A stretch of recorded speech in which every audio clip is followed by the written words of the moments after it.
Hi, I'm Helena. So, first of all, I'm so sorry for this. My parents are corona positive. Yay, me. I'm not, but I have the same symptoms, so I suppose I've got it too. Wonderfully. As long as I don't lose my voice, I don't really care. And, like, no hurt here. I'm good. If I still have my voice, I'm okay. Don't care about headaches or aches in my back. Don't care.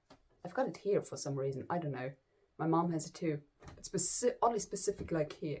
Anyway, so I decided to make this a little spin-off of sorts because, I don't know, I got most of my subscribers like when I was talking about Wagner. And so I suppose, just saying, that people are here because of Wagner, or people found me because of Wagner, I don't know. So I'm just gonna cater to the audience. Just doing it. So we're gonna take like a walk through all the different pieces and determine who's the best this, who's the best that, who's the worst this, who's the worst that.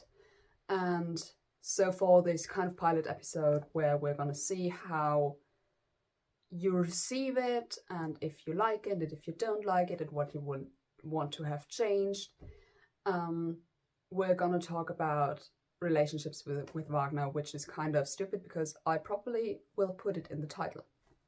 Just saying. Anyway, also thank you like so much for watching. For those of you who did watching last week's video, it means a lot to me, and it was kind of an entrance into this spin-off series by talking about death with Wagner. Kind of. We're gonna make a big video out of this, but still thank you for watching this. It was really important to me.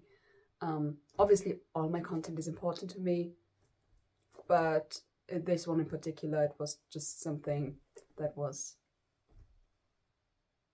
yeah, I wanted to put it out there. Anyway, so we're gonna start with relationships. Okay, so what makes a good relationship? Yeah, I mean, at this point, we're already like, because honestly, what I deem a good relationship is not knowing someone for like a day. Like, for example, getting to know someone on the 22nd and get married on the 24th. Not the best relationship. Also, if you get the woman sold to you, I also don't think this is a good relationship. And so this is kind of, yeah, most of the relationships that we're going to talk about. Also, not selling the woman to someone else. Also not such a great relationship indicator. Just saying. So what I think would make a good relationship with Wagner, which is very little, honestly. Not asking for much, but well. So knowing someone more than 1 or 2 days. Great. We can work with that. Not treating them like they're a slave or a property. Also great. Wonderful. Kind of an equal marriage going on. And if you watch my Wagnerian series, you know who I'm talking about when I say equal marriage, because there's only one that's remotely equal, where they can get both mad at each other. And it's not just the woman is like, and the man's like, eh. The sound was like really. Anyway.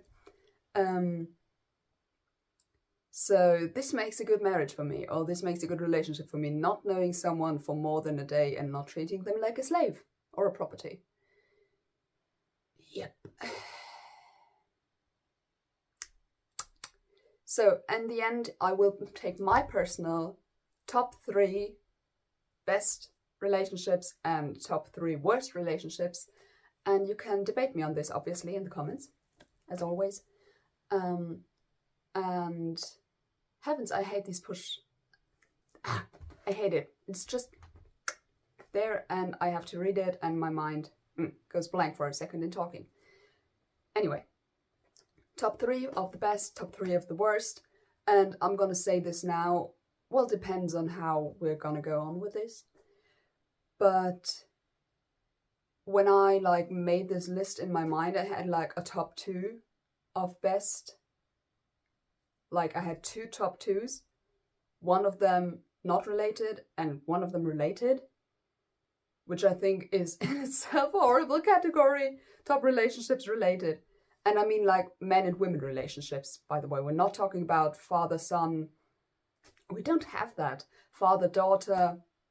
And this is like the only relationship. There's no father-son or mother-daughter relationships so much, other than maybe Wotan and Sigmund. This would be a short. Anyway, so we're purely talking about today about men and women. Okay, so we're gonna start off with the Flying Dutchman. And there we are with the guys being sold that girl. There we are. Also, they know each other for like a day. Meh, well, not even a day, probably half a day. So they get to know each other. He deems her his angel, and she says, I'm gonna be your angel. And officially she doesn't know who he is, but she does. And yeah, it's not that great of a relationship. Yeah, like why?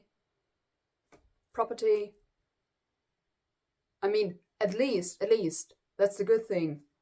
Like, Daland asks his daughter if she wants him. Yay! This is a great thing! This is a great start, actually. Because we're having a few, and she's not getting asked. Next one, by the way. Anyway, so Senta and the Dutchman, they're like, okay, good. Knowing each other for a day, sees her as property, don't talk to each other much. Can't really do anything about this. It's meh. So this is Senta and the Dutchman. There's not really any substance there. They don't know each other. They're not friends by any means. It's just like, oh yeah, you're the Dutchman. I'm gonna marry you. Oh, you're a pretty little girl. I'm gonna marry you. Also, he's like 200 years older than she is. Why? Anyway. So, the much healthier relationship, it would have been... oh yeah, we have a top 3, by the way, in good relationships, because this is one of them. Eric and Senta. Because they know each other for a long time, they know what they think about. He doesn't see her as property, but he says, I know your father does, and I'm probably not going to be good enough for you, which is also great. A guy who thinks he's not good enough for a woman. Wow! Not having that much. So Eric and Senta are much healthier. They know each other. They have the same, background, basically. And it would have been better for both of them, and maybe she wouldn't have died, which he also thinks. But on the other hand, he's like borderline controlling. Like with saying, don't marry that guy, or don't sing this, or nye. I mean, with don't marry this guy, I can understand it, because she shouldn't have. She doesn't. She shouldn't, and she doesn't. But with the don't sing this song, like, what? I mean, as you know, like, the best relationships are also not the best relationships in real life, so just saying. So, bit disturbing, Holländer and Senta, if we come down to it. Much better Eric and Senta, but well. We also have to say that with very many of these pieces, we live in an alternative world, or in a mythical world, so this is not reality bound anyway. But, I don't know, relationships are another thing. So, then let's go on to Tannhäuser, second one, and I don't know. I mean, the girl is a prize, basically, for the guys singing. What can we do? So it's not really a great situation from the start. Also, yes, they've known each other for a while, but he has been absent for 7 years. Smooching on with some goddess in a cave, which is, by the way, a beautiful cave. But anyway, and you should visit it. If you're in Bavaria, visit it. So if you're currently at the Oktoberfest, just take a day off, drive 1 hour to Linderhof and go to the grotto. Just saying. Okay. So this is also not the healthiest of relationships, although they have known each other for quite some time. At least 7 years. But I don't know, he was kind of, I don't know where that was, but they described Tannhäuser as kind of this, I think it was like last year or something in Bayreuth. They described him as, in German it's called Aussteiger. So he's just exiting every serious situation that he has. So it got too serious with Elisabeth, so he left her for Venus. And when it got too serious with Venus, then he left her for Elisabeth. So this is not a serious guy from the start. And we're gonna make like a video about the guys and the girls all alike in a later video, probably. So, not a great situation to start with. Also, if you want to sing for a woman, then perhaps don't sing of the other one. Just isn't the right feeling, I don't know about you. Yeah, well, can I change that? So, the next thing, there's not really much to talk about Tannhäuser because they don't have that much alone time. I mean, she dies for him, which is considering what he did. I mean, you could say, yes, it's such a great love, and she does that for him. But in the end, it's like, yeah. I don't know.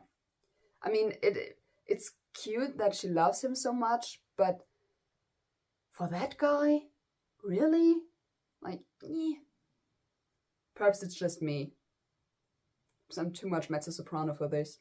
Which I'm not, according to my singing teacher. But also she thinks that I need a Tristan, or I want a Tristan, and I was like, no, I'm good with David. I like David. When there's a David for me, I'm good. Really the least toxic of the guys. So then we're gonna go to Lohengrin. Another woman that gets sold off to some guy with a swan. In this case, not by her father, but for her father figure, because obviously her father can't be there, as the whole story would, if her father was there. So she gets sold off to this guy, basically, who no one knows. No one knows who he is. No one knows what he does. No one knows his name. And they rather believe him with his child abuse, let's be honest, and animal abuse.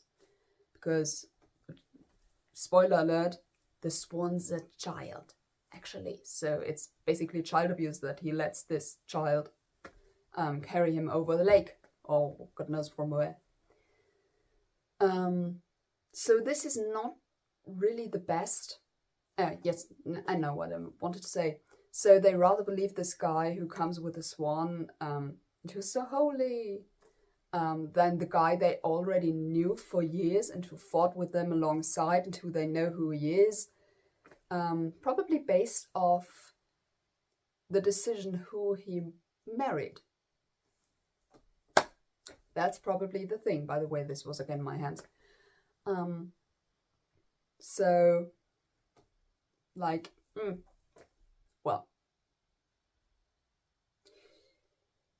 So Lohengrin and Elsa is like not the best. Also, she constantly feels the urge to ask him, is this okay what I do? I'm so sorry for talking to them. By the way, if you have to excuse yourself or to say sorry for talking to someone, then we have a problem. This is hopefully not normal guys' behavior. I mean, I wouldn't know. But please seek help if that ever happens to you, that you have to say sorry for talking to someone. Just saying. So this is a big red flag, and I think Lohengrin is actually one of the worst guys, which might only come from the production that I've seen, where like, yeah, let's not go into that. Watch the Wagnerian series Lohengrin.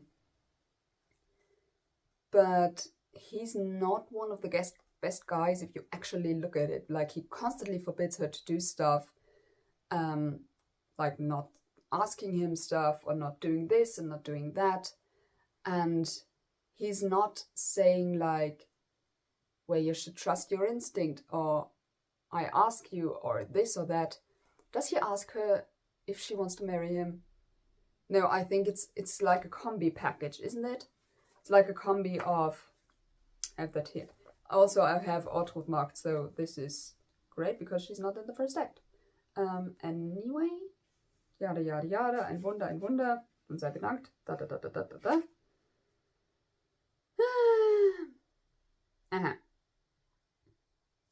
Yeah, exactly what I thought. It's a combi package. So he says, shall I fight for you? Which would result in her dying if he wouldn't fight for her, because no one else will. So he say, shall I fight for you? And she says, oh God, I can't stand that girl.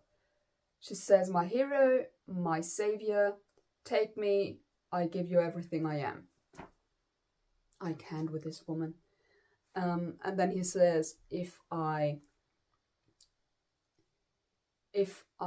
fight and I win, do you want me to be your husband? And she says, as I lie to at your feet, I give you my body and soul.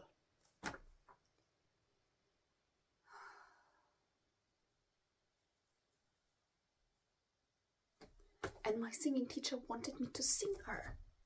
Please, people. I always think like, how can you sing this role? I honestly, I feel so much respect for any woman who could sing this role without laughing or being like... So, kudos to who does that. But anyway, so this is like not the best. She doesn't know what to say. Might be because she's intimidated, but it's like not a healthy relationship. And again, they know each other for like a minute. It's literally... He says, Elsa, I love you also, which is... So, there he comes here, okay? And they're engaged here. This is a problem. So, the second relationship we have in there is, of course, Ortrud and Telramund. And yeah, it's not the best relationship either. But at least she doesn't excuse herself for speaking, which is a great advantage in the best or worst couples. She's not won in a contest. She's not sold off by anyone. At least as far as we know. Unfortunately, the whole marriage is based on lies. Yeah, well.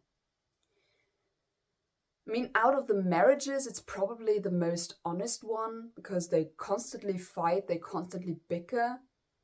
I mean, a feminist would say, yeah, great, believe all women. This is the primary example of why believe all women is a fake, and we should not do this. Do not believe all women. Also, what if women contradict themselves? This is absurd. I'm personally an equalist more than a feminist. I don't care that like women have more rights than men. I want everyone to have equal rights, which is why I call myself an equalist and not a feminist. Because stuff like believe all women comes out of it. Don't believe Ortrud, for example. Don't believe Elsa because she's insane. But don't believe Ortrud, she lies. As do many women and as do many men. As we know and as we will come to. So basically they have a healthier relationship in terms of they can speak their mind freely and openly. She's not won in a contest. She doesn't see her as a slave. Wow. It's really depressing what we deem as a good relationship with this. But the whole marriage and the whole relationship is based on lies. I also have the very unpopular opinion that she is in fact in love with him, because otherwise he couldn't hurt her by saying this stuff in the second act. This is just my opinion. Could be totally wrong with that. But I always like to have my own opinions, shockingly. Not very, very widespread today's day and age. So, again, like the second relationship is much better than this. I mean, Venus, shouldn't we have talked about Venus and Tannhäuser? I don't know if there is so much. She's very clingy and he just wants to go away, and she's committing adultery because she's married to this guy called Vulcan, which is also not the best thing. And now we're gonna go to the fourth piece, which is one of the most horrible relationships ever. They only have the only good thing they have going is that they have a love potion. And I'm gonna tell you why. So, as we know, Tristan, like, to Isolde's fiancé, and he sent her Melot's head. Not Melot. Morold. Another M. He sent her Morold's head. Great. Wonderful. Good. Forward. When he leaves Ireland, after she treated him, then he says, okay, I'm always going to be thankful, I'm always going to be true. What does the guy do when he gets back to Cornwall? Of course, he has no other way out. Well, he would have, but he doesn't. So he says, well, I only am interested in this woman so that the old king can marry her. By the way, he will be the next king. If he asked the king, he would probably have every right to marry Isolde himself. Every right. Because he's gonna be the next king. He's not the son of King Marke, but he's the kind of thing. So he could marry Isolde himself if he wanted. This is why I said I don't want a Tristan. But he sells her off to the king, and he knows she cannot say no. This is the worst thing. So, well, does he know that she's in love with him, which would make it even worse at this point? It would make it even worse because he would knowingly give her to the old king while he knows she will suffer when looking at him because she's in love with him. Tristan's really a horrible guy if we really think about it. And then he goes and he refuses to speak to her at all. And then there's the redemption arc, which is the love potion. If it's a love potion. Honestly, in today's day and age, it's mostly not. There's mostly not a love potion, but they drink anything else, and again, it just says it's a love potion, which is kind of the normal thing again. Today, what they do. But the redemption is that they completely lose their mind. Because otherwise,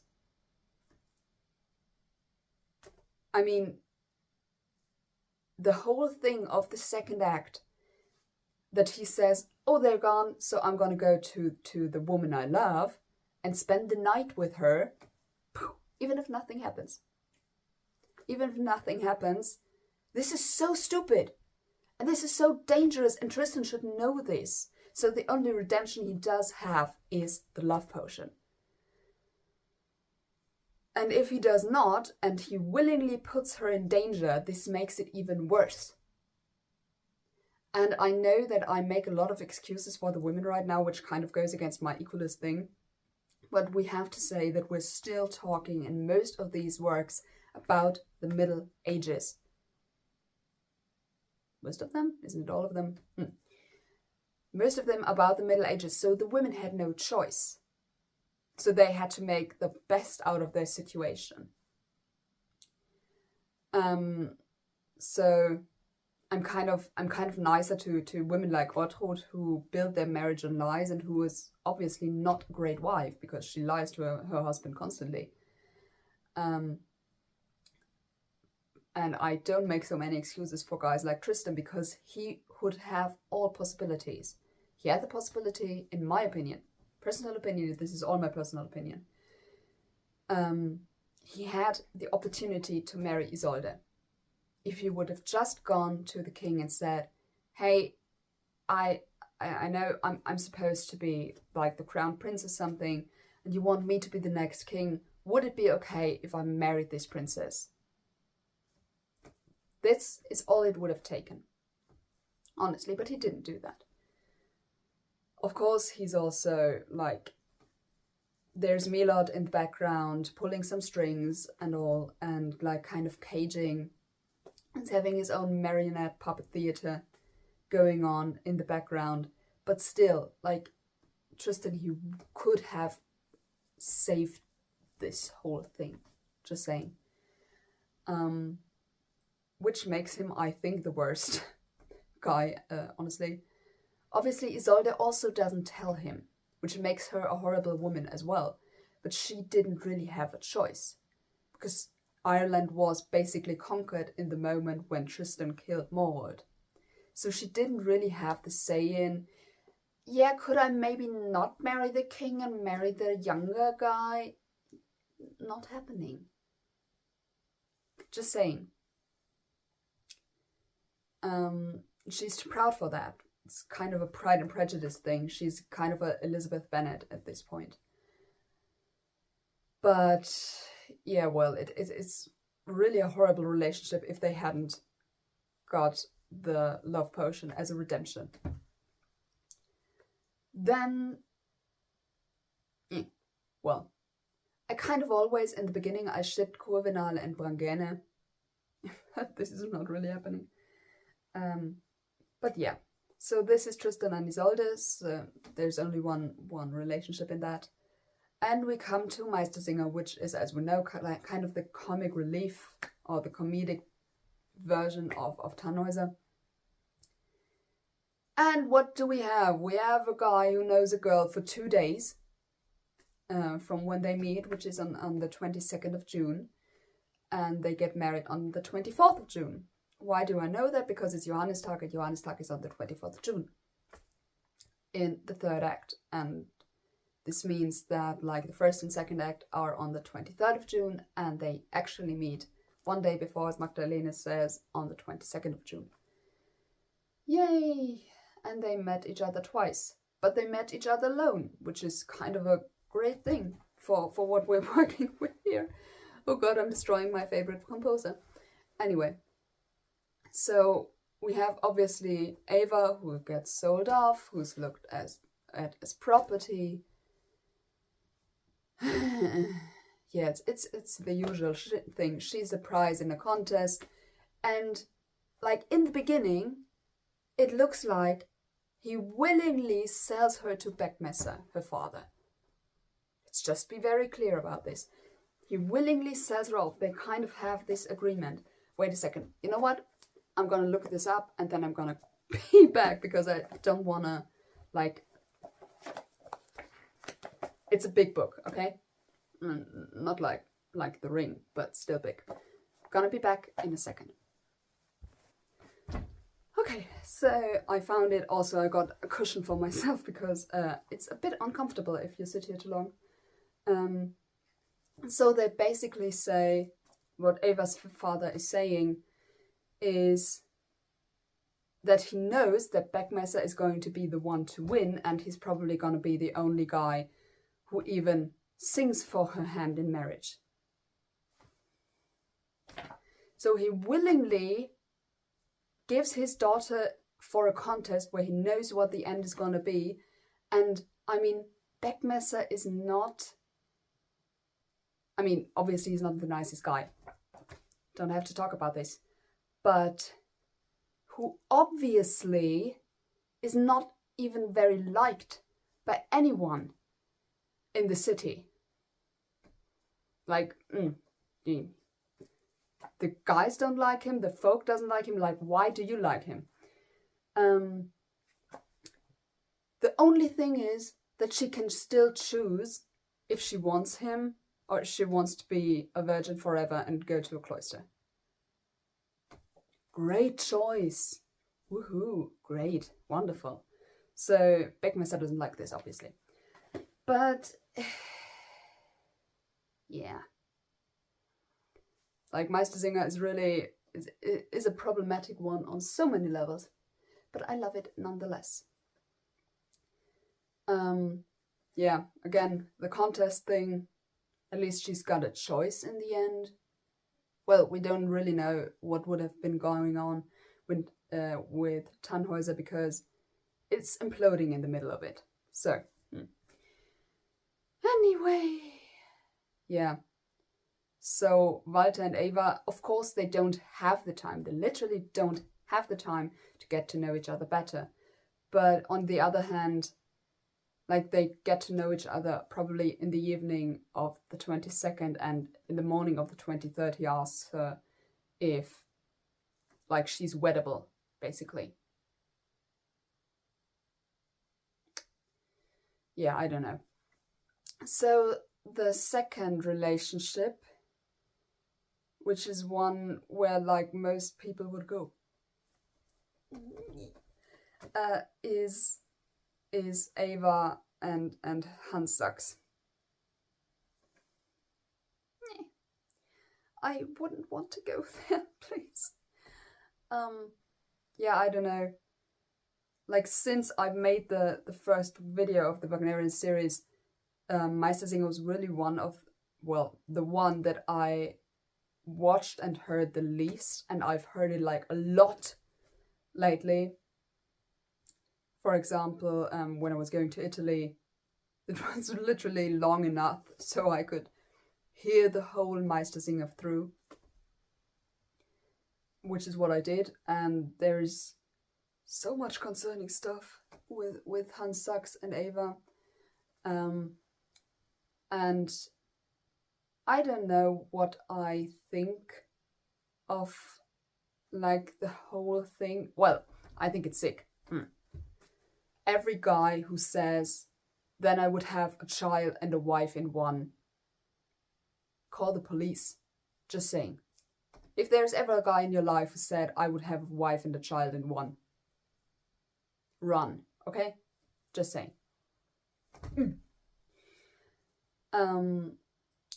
But, like, I understand Ava on the level of saying he's better than Beckmesser. He would definitely treat her better than Beckmesser. He's definitely nicer than Beckmesser. So he would be the better alternative. And therefore I kind of understand that she goes to him, and I don't know. Honestly, I think Hans Sachs would be understanding enough if she said, well, Beckmesser is not the kind of guy for me. I'd much rather be married to you. Would you be able to sing for me tomorrow? I think he would have done it. Honestly. And without the whole, yeah, could you, would you, like, the poor guy on one hand. That she, like, sie gibt den blauen Dunst, yeah. Don't know what that is in English. That she kind of leads him on. I kind of feel sorry for him. On the other hand, like, as I said, the whole wife and child, and he held her in his arms when she was a baby. Yeah. Like, no, people, please. It's really not nice. As I said, I can understand it from her standpoint. I can understand it to an extent from his standpoint. And I think if it really came down to it, Beckmesser or Hans Sachs, without anything. Also, like, he and Beckmesser are at the same age. So the thought that Beckmesser might have hold her when she was a baby is a pretty strong one. But all in all, it's like,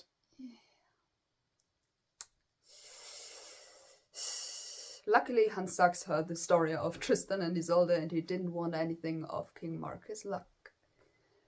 But he would have liked to be married to her. And she says, if I hadn't fallen in love with Walter, I would have gladly married you. Yes, the whole thing's problematic. Like, extremely. Let's move on. So we're just gonna leave out Beckmesser and Ava because they don't really have that much of a relationship. And we're gonna jump to my favorite relationship, as you know, as I may have teased in like earlier instance, is Magdalene and David. Isn't it great? Isn't it wonderful? They've known each other for over a year, because he says that he has worked for Hans Sachs for a full year, which means that he and Magdalene know each other at least for a year. She's not won in a contest. They know each other well. Yay! And then he had to dance with another woman, kiss her. Woohoo! But it's still the best relationship that we have. This is so horrible. Anyway. Yeah, like, David is easily like my favorite guy out of all of them. Yes, he has the problems. He has the problems in the third act. As we know, he dances with another woman, he kisses another woman, which is, by the way, not even in the very, very traditional Metropolitan opera. I think it's still the same production as I have on DVD. Just I've seen pictures with Sir Brintefel as Hans Sachs and like Klaus Florian Vogt as Walter, which it should be the same production still. So not even there does David kiss another woman, because even the very, very conservative, stage-wise conservative, the very, very stage-wise conservative New York City does not want to kiss him to kiss another woman when he's basically swooned over Magdalene for 3 acts, which is really cute, honestly. Yeah, I think David and Magdalene have easily the best relationship. There's really not much other than to say she's not the prize in a contest. It doesn't see her as property. They've known each other for a year. This is 100 stars at this point. Also, like, he thinks of her a lot, and the love song that he sings for her. Oh God, my voice is giving out. But we still have so much to go. So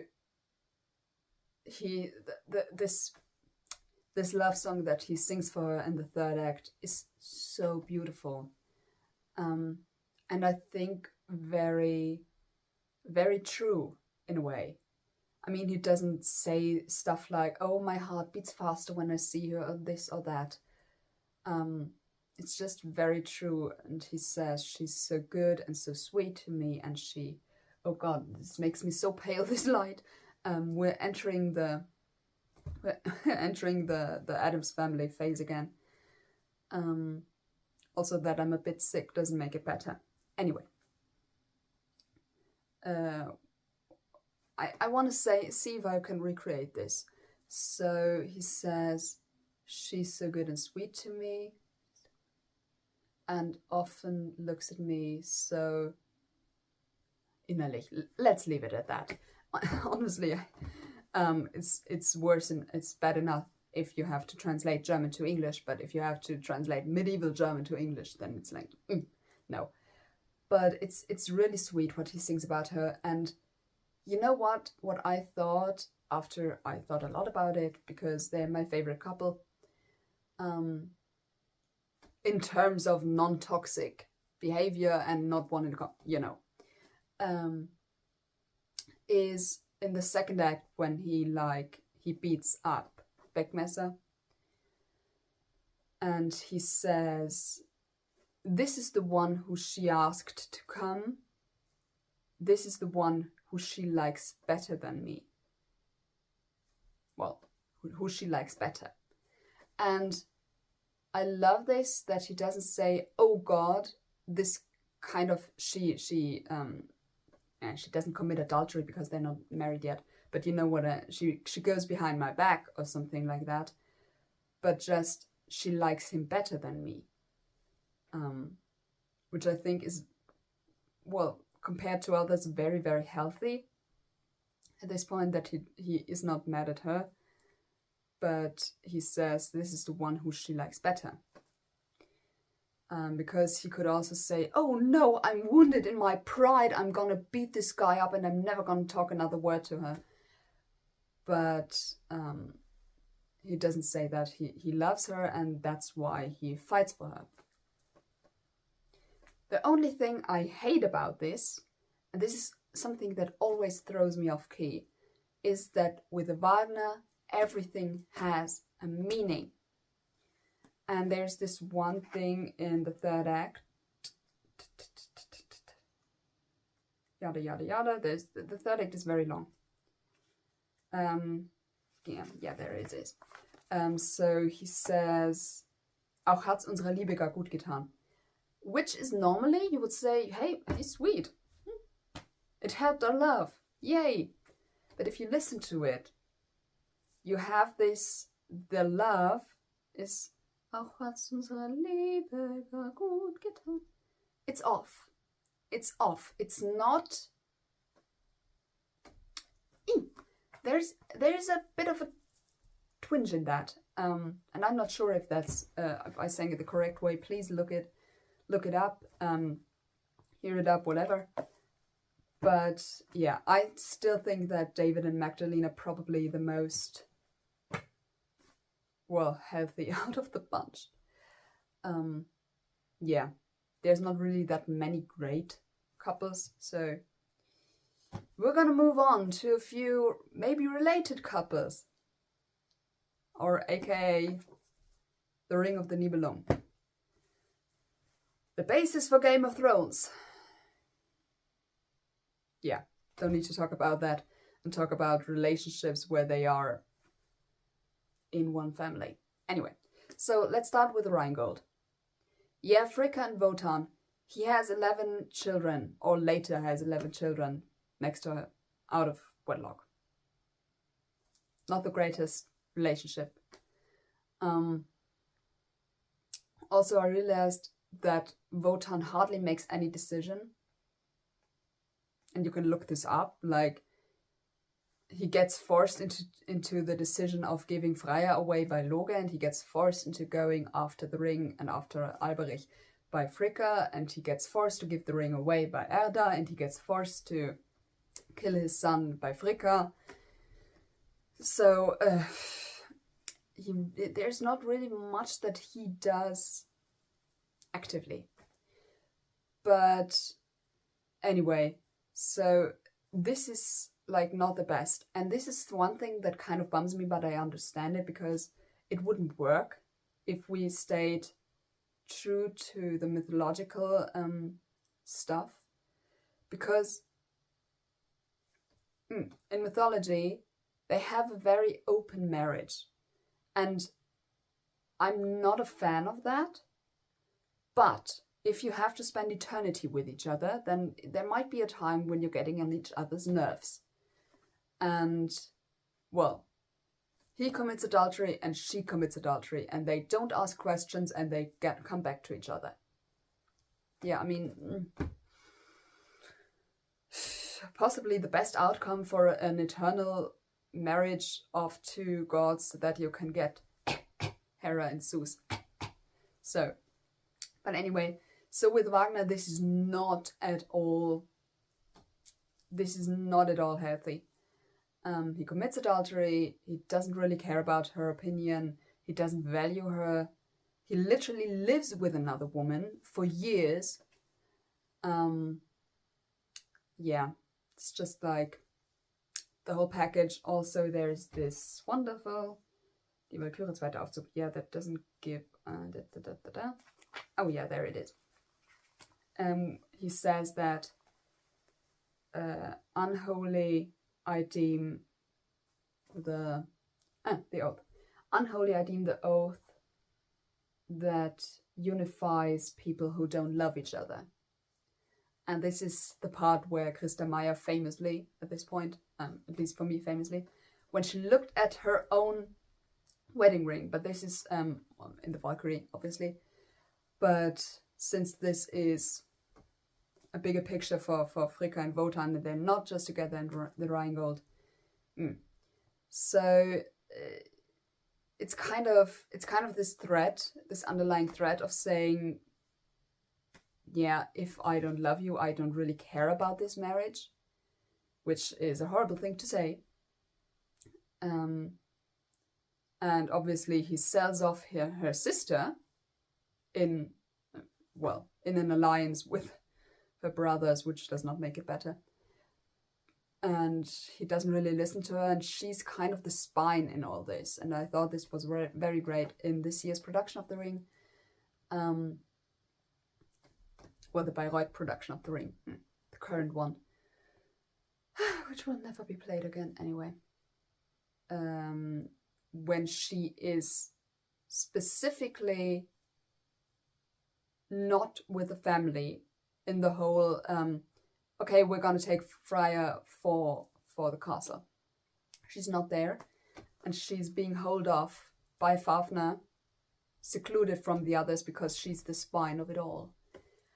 But anyway, yeah, I love Fricka.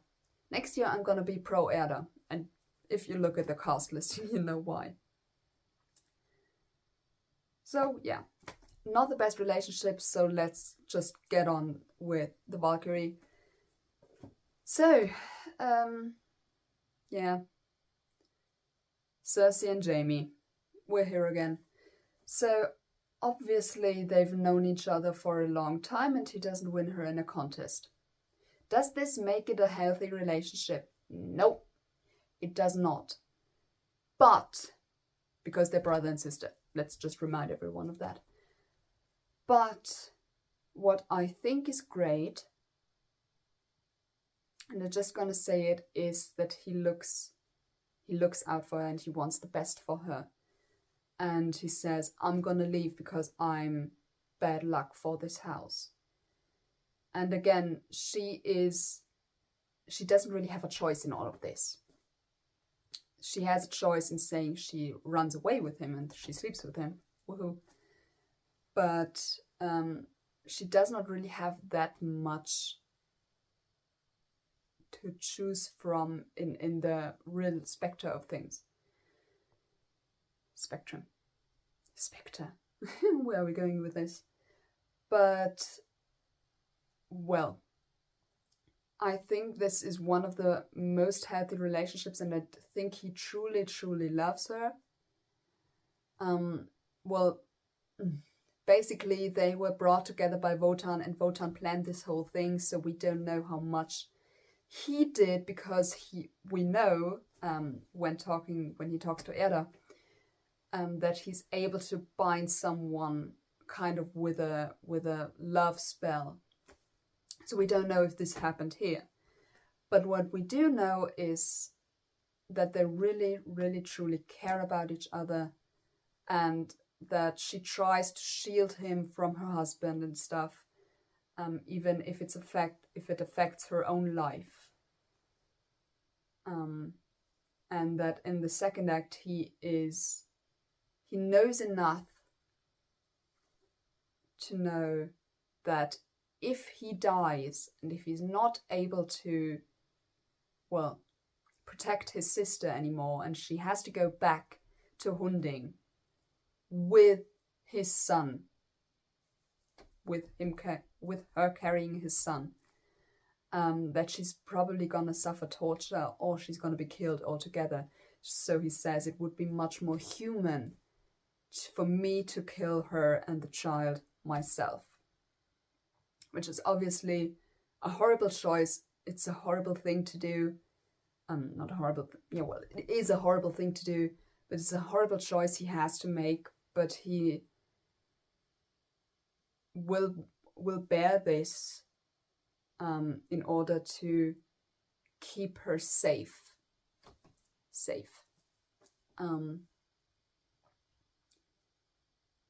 because he knows that the alternative is, again, probably torture, probably death. And this is probably, in related terms, the best relationship that we have. Yay, wonderful. And he dies.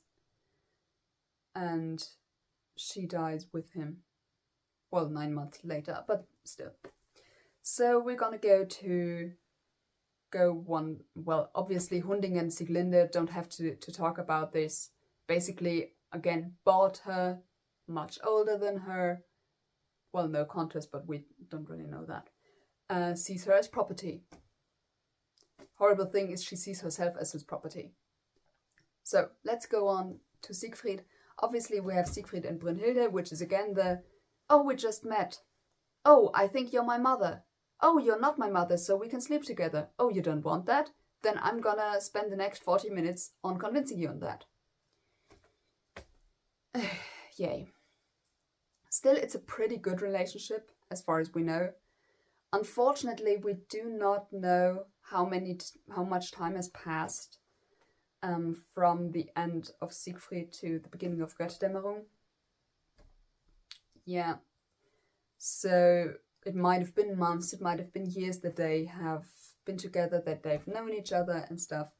Or it could have been just literally the next day. So we don't know. But yeah, well, also, like, he's literally the first guy that she saw close up. And she's literally the first human female that he ever saw. Because they both learned from the animals in the woods and from nature. I'm sorry, I might have to make this a bit quicker. Let's say like that. Because my voice is giving out. Have to drink some tea after this. Anyway. So it's relatively untoxic. And he's again saved by the love potion. So he drinks the love potion, falls in love with Gudrune, and helps Gunther with getting the woman, aka Brünnhilde, by changing his appearance and by raping Brünnhilde himself, who is his wife. And he is saved by this love potion. Again, in the current production in Bayreuth, he does not have a love potion, and he, like, puts it away. So he knowingly helps Gunther raping Brünnhilde. Yeah, we should maybe make a video on the current production alone. I always like to say current production because it won't be here next year. Yeah. Yay me. Anyway. So Brünnhilde and Siegfried and Siegmund and Sieglinde, they are kind of, they're very good couples. Like, not relationship goals or something, because they're still related. We've got the twin brother and twin sister, and we've got the, well, double half aunt and the double half nephew. Because as we know, Sieglinde and Siegmund are Brünnhilde's half siblings. So Siegfried would be her half nephew through Sieglinde, and again the half nephew through Siegmund. That's why I say double half nephew. So they're related, and it's kind of meant to be. Okay. So then, of course, what we also have is Gudrune and Siegfried based on the love potion. Not true. Like, for nothing. Leads to his death.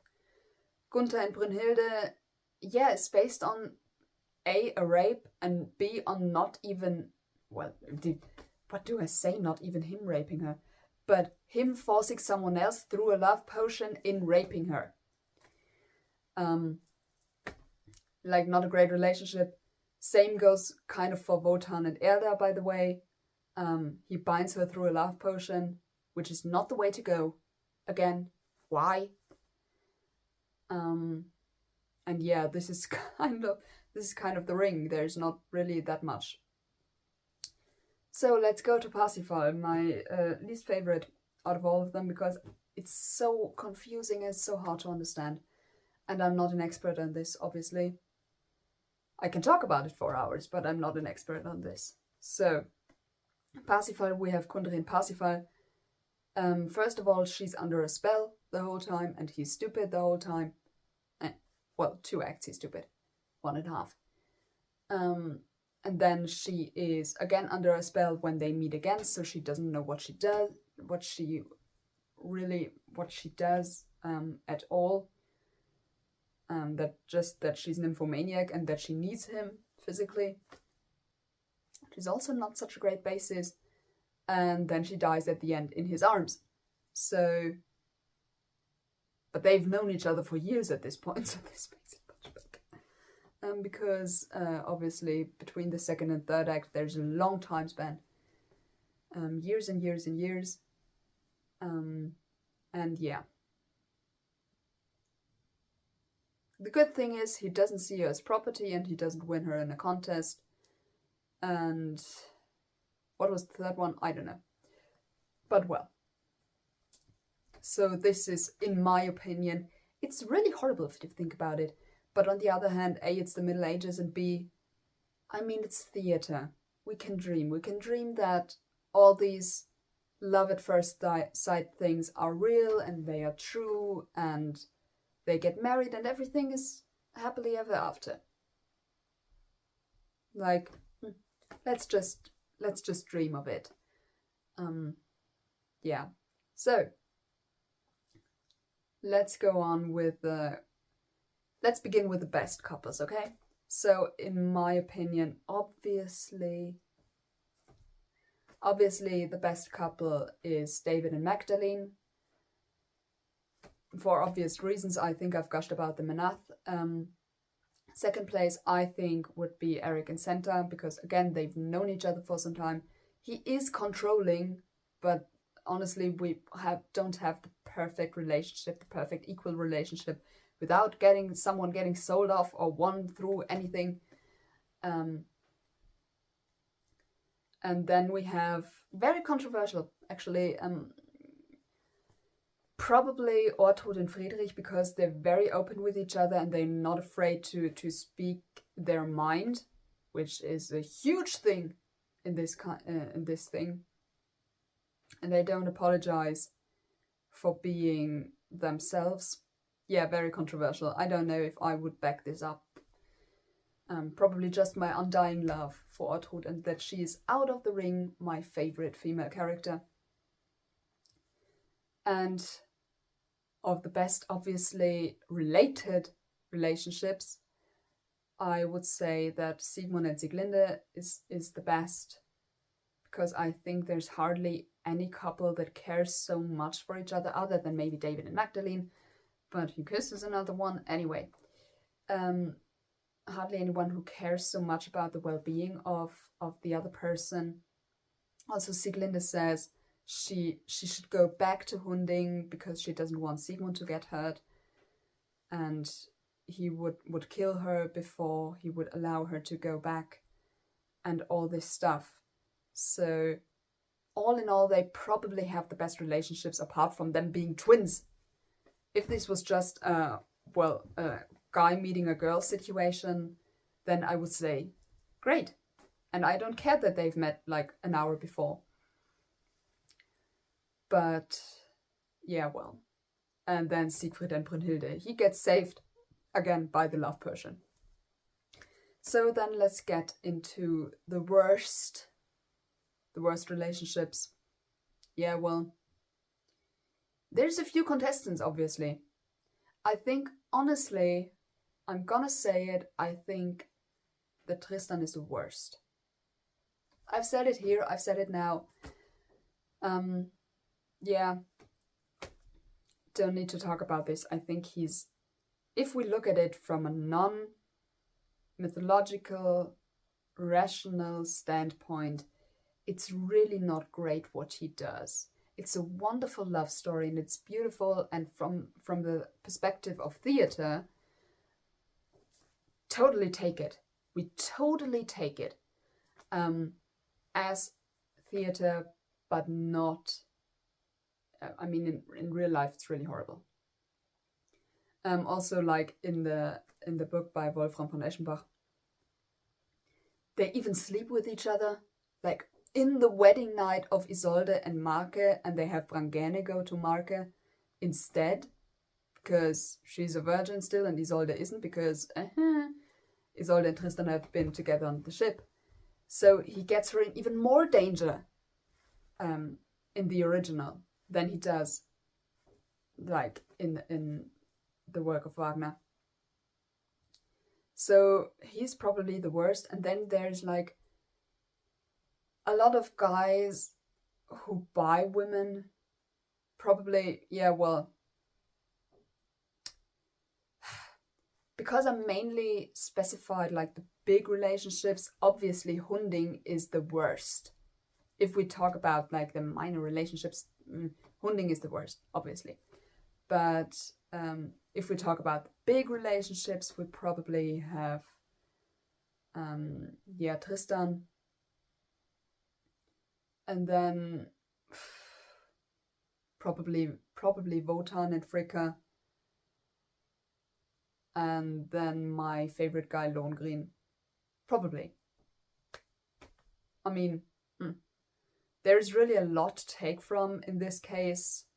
And I didn't even start with the "we won this woman in a contest" thing in this list.